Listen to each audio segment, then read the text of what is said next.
So hello friends and welcome back to my channel. So today in this video I'll be telling you what are the problems that a Hyundai i20 can give you.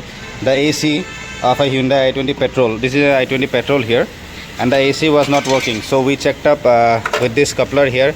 We tested it with a check bulb and there was current, and the AC was running fine. The compressor was not working, the fan was working. So what we did is that we opened up the compressor here, and here we can see there is a check pressure valve.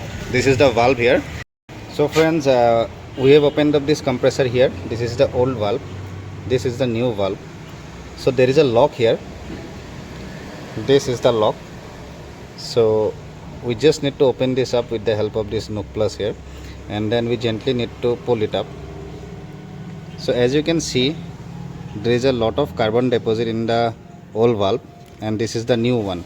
So we can see the difference. So we are sure that this valve is completely damaged, it won't work. So hence we brought this new one, and we need to fix it in the exact same position.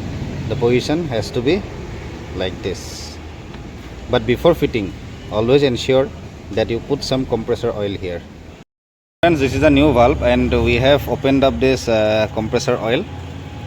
So we're using this oil here, and we have taken up this here. So we'll just oil it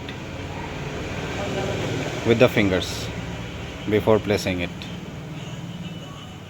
Put some oil just to be sure, so that there is proper oiling, else there will be friction and this valve will also go bad.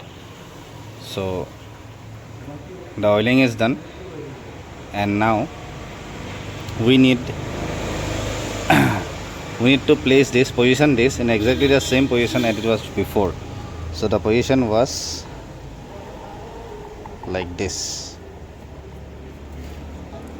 So now this is in. We need to lock this with the help of this.